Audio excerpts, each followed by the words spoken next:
स्वागत है मित्रों आप सबका कहानी को आगे बढ़ाते हुए। और आज कहानी शुरू होती है उधर से जहां एन अपने डैड से बातें कर रहा था।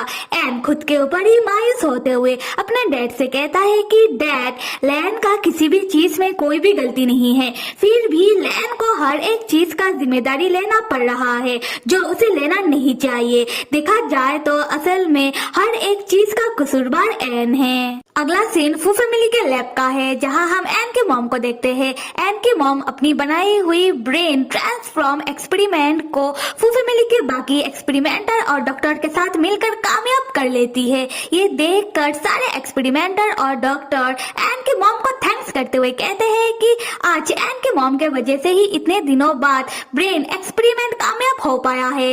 एन की मॉम खुश होकर कहती है कि हाँ, हमने करके दिखाया, पर अभी भी ब्रेन एक्सपेरिमेंट में और काम बाकी है। पर आज हमने जितना भी सक्सेस किया है, इस बात का खबर हमें मिस फू मतलब बॉस के आंट को देना चाहिए। तब एक एक्सपेरिमेंटर एन की मॉम को बताता है कि मैम, हमारा कांटेक्ट मिस फू से बहुत दिनों से नहीं हो पा रहा। उसी वक्त बॉस लैब में आता है और एन की मॉम की ओर देखकर कहने लगता है कि तो आप हो जिन्होंने ब्रेन ट्रांसफॉर्म एक्सपेरिमेंट को बनाया है। हाँ, मेरे आंट ने आपके बारे में बताया था।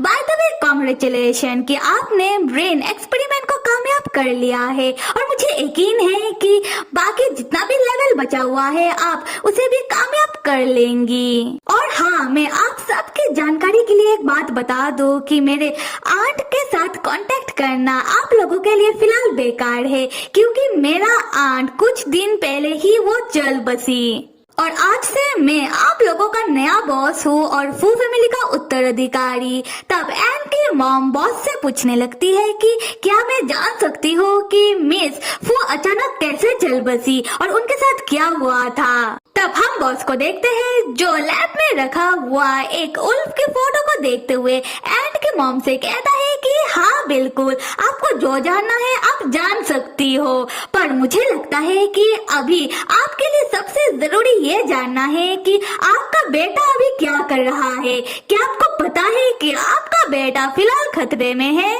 तब एन की मॉम चौंक कर बॉस की ओर घूरने लगती है। अगले ही सीन में हम एन के डैड का लैब यानी कि हॉस्पिटल को देखते हैं जहां उन लोगों के शहर में जितने भी रहस्यमय तरीके से खून हुआ है और उन लोगों के लाशों को जो एन के डैड के हॉस्पिटल में लेकर आया गया था, वो सारे लाशें एक एक करके जिंदा होने लगते हैं और एक ज़ॉम्बी में बदल जाते हैं और वो सारे ज़ॉम्बी हॉस्पिटल के अंदर तबाही मचाने लगते हैं। वो ज़ॉम्बी कभी जाकर किसी डॉक्टर को बाइट करने लगते हैं, तो कभी किसी एक्सपेरिमेंटर को नोचने लगते हैं, तो कभी किसी पेशेंट के ऊपर हमला करने की कोशिश करने लगते हैं। तब हम लैन को देखते हैं जो शॉट सुनकर लैब के कमरे से बाहर आ जाता है और सारे लोगों का मदद करते हुए लैन सारे ज़ॉम्बी को एक एक करके ठिकाने लगा देता है। तब इतने सारे भाग दौड़ में हम एन को देखते हैं जो लैन को ढूंढता हुआ वो लैन के पास आ जाता है और लैन से पूछने लगता है कि लैन, क्या तुम ठीक हो?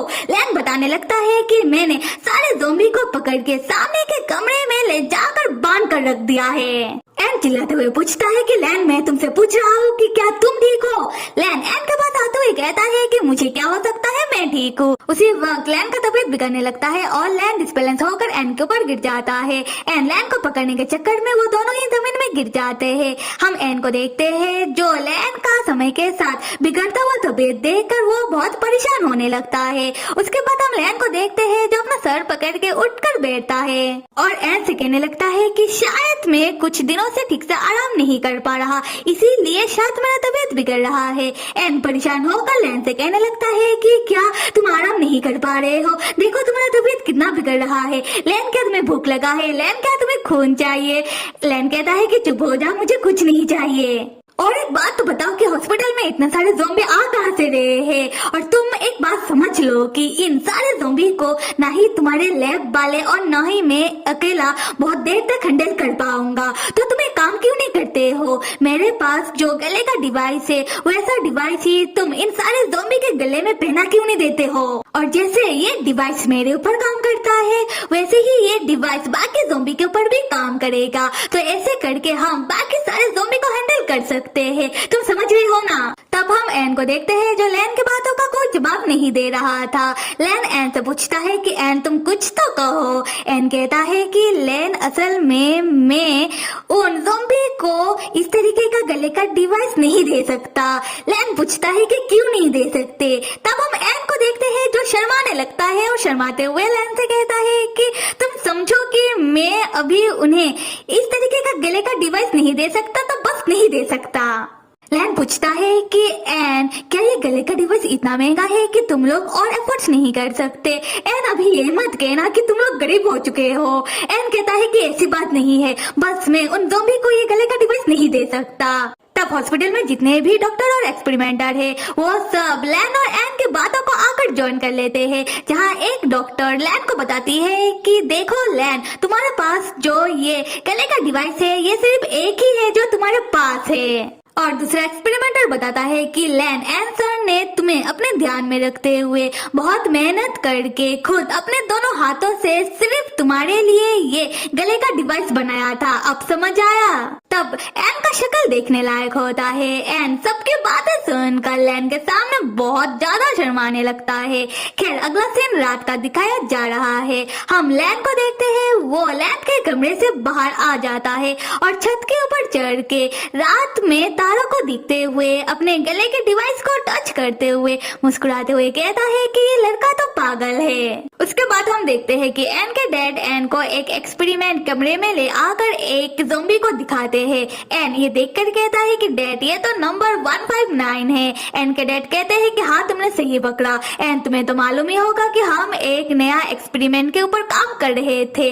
तब हमारे पास जितना भी सब्जेक्ट था उनमें से सिर्फ यही एक बच पाया, पर एक्सपेरिमेंट का नतीजा ये निकला कि ये सब्जेक्ट बहुत ही कमजोर हो चुका है और हमारा किसी काम का नहीं रहा और हमारा लैब का हालत भी क्रिटिकल हो चुका है। एंड हमें हमारा एक्सपेरिमेंट को कामयाब करने के लिए हमें तो हमारा बेस्ट करना ही होगा। और बाहर की दुनिया की बात करें तो तुम्हें तो पता ही है कि बाहर की दुनिया में लोग मर रहे हैं। खैर उसके बाद एन के डैड एन से लैन के बारे में पूछते हैं। एन तब उस इंसिडेंट को याद करने लगता है जब लैन ने एन को पहाड़ से गिरते हुए बचाया था। उसके बाद एन अपने डैड से कहता है कि लैन का घाव अभी बहुत स्लो हील होता है पहले के मुकाबले। डैड लैन का ही इंसान तो नहीं बन रहा या फिर लैन के अंदर कुछ और ही बदलाव आ रहा है।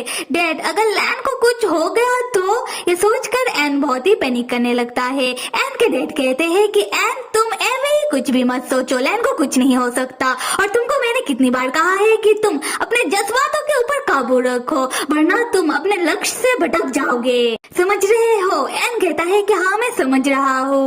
एन के डैड कहते हैं कि तुम कुछ नहीं समझ रहे हो, खैर जाने दो। सुनो हमारे पास अभी बहुत सारे सब्जेक्ट है, मतलब ज़ॉम्बी है जिनके ऊपर हम एक्सपेरिमेंट करके देख सकते हैं कि हमारा एक्सपेरिमेंट रेट कितना कामयाब है और मुझे लगता है कि अभी हमें लैन को आराम करने देना चाहिए।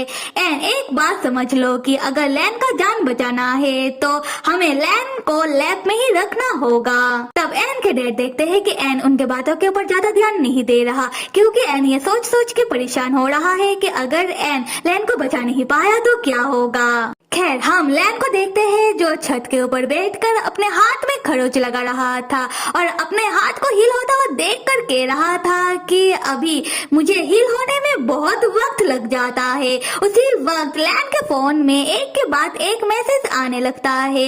लैन अपना फोन चेक करता है जहाँ चश्मू लैन को मैसेज कर करके पूछ रहा था कि लैन तुम कहाँ हो, लैन तुम कैसे हो, लैन तुम क्लासेस अटेंड क्यों नहीं कर रहे हो, लैन कुछ तो जवाब दो। पर लैन चश्मू को कोई रिप्लाई नहीं करता।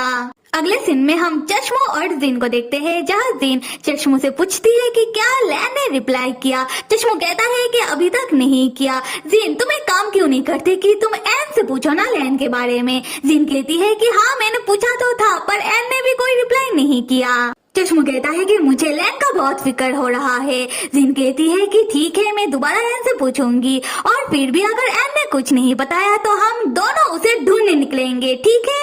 यहाँ से सीन शिफ्ट होकर हम चोई को देखते हैं जो एक रेस्टोरेंट में बॉस से मिलने के लिए आया है और लैन के बारे में बात कर रहा था। बॉस चोई से कहता है कि तुम बिल्कुल सही बंदे के पास आए हो। अच्छा ठीक है, मैं तुम्हारे लिए लैन को ढूंढूंगा और सिर्फ इतना ही नहीं, मैं लैन का मदद भी करूंगा। चोई खुश होकर कहता है कि क्या सच में? बॉस कहता है कि हाँ सच में, पर तुम्हें मुझे पे करना होगा और मैं तुम्हें बता दूं कि मैं बहुत ही एक्सपेंसिव हूँ। दूसरी तरफ हम फर्स्ट कुंडा भाई साहब को देखते हैं जो एक ज़ॉम्बी बन गया है। फर्स्ट कुंडा भाई साहब रात के अंधेरे में एन के डैड के हॉस्पिटल के सामने आकर खड़ा होता है और हॉस्पिटल को देखने लगता है। तो फिर मेरे प्यारे मित्रों, कहानी को आगे देखने के लिए आप सब लाइक, सब्सक्राइब और कमेंट करना तो बिल्कुल भी मत भूलिएगा। Till then stay with me and see you.